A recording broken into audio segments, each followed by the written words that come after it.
नमस्कार दोस्तों, मार्केट की बात करेंगे। टाटा मोटर्स लिमिटेड की बात करेंगे दोस्तों।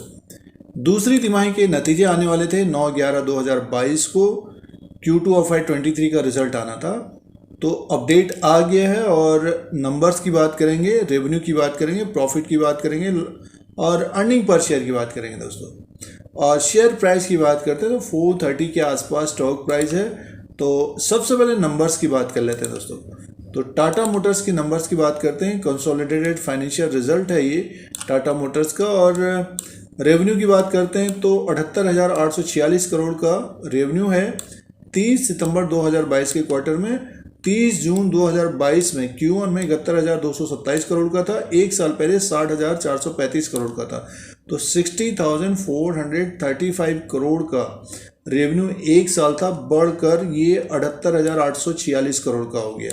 और कंपनी का अदर इनकम भी रहता है, तो अदर इनकम को अगर हम प्लस करके देखते हैं तो टोटल इनकम की बात कर लेते हैं। और 80,649 करोड़ का टोटल इनकम है, 80,649 करोड़ का। और Q1 में 72,822 करोड़ का था। एक साल पहले 62,245 करोड़ का था। तो टोटल इनकम सालाना भी बढ़ा है, तिमाही दर तिमाही, क्वार्टर ऑन क्वार्टर के हिसाब से भी बढ़कर आया है टाटा मोटर्स का टोटल इनकम दोस्तों।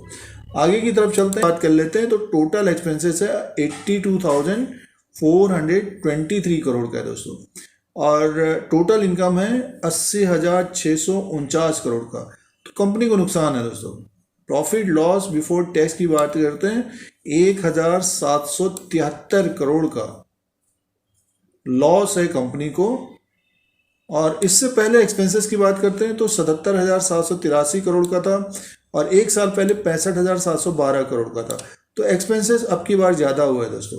टोटल इनकम बढ़ा है तो एक्सपेंसेस भी बढ़ा है, तो कंपनी को लॉस है।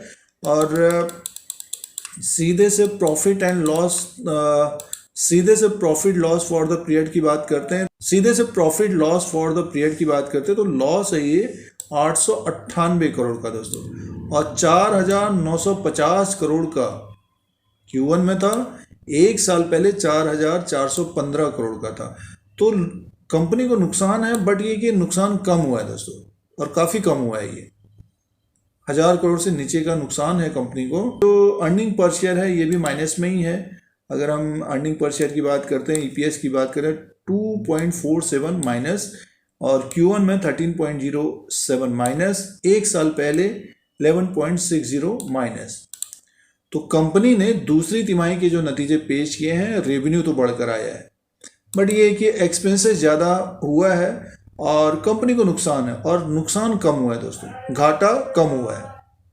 अब दोस्तों शेयर प्राइस के अनुसार बात करते हैं। टाटा मोटर का ये एक साल का चार्ट है दोस्तों, और स्टॉक प्राइस है 433 में है 9/11/2022 को। नतीजे हम लोगों ने देखे तो इम्प्रूवमेंट रहा है।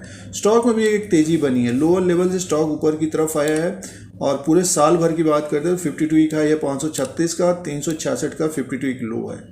तो ऊपर की तरफ है ये 456 के ऊपर क्लोजिंग देता है। तो नेक्स्ट जो लेवल होगा, हर्डल होगा 471 का होगा, और 471 के ऊपर क्लोजिंग देगा तो ये 489 और 500 तक जाता हुआ दिख सकता है दोस्तों। और ये प्राइस इसका था 17 अगस्त 2022 को।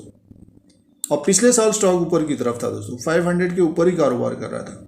ये स्टॉक में गिरावट आई है 16 फरवरी 2022 को 498 में था। उसके बाद ये 500 के ऊपर नहीं गया। एक बार देखिए ऊपर की तरफ गया था, ये फिर से गिरावट आई।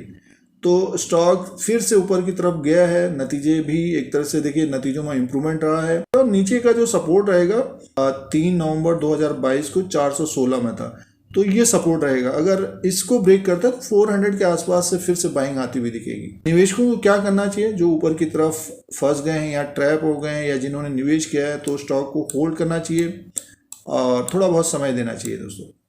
और जो अभी ट्रेड कर रहे हैं या ले रहे हैं, तो समय देने के अनुसार ये प्रॉफिट दे सकता है। तो ये दूसरी तिमाही के नतीजों का अपडेट है और ग्राफ के अनुसार एनालिसिस था दोस्तों। इस तरह के वीडियो देखने के लिए, शेयर बाजार की जानकारी के लिए धीरज सिंह के स्टॉक्स को सब्सक्राइब करें, लाइक करें, शेयर करें, कमेंट करें। धन्यवाद।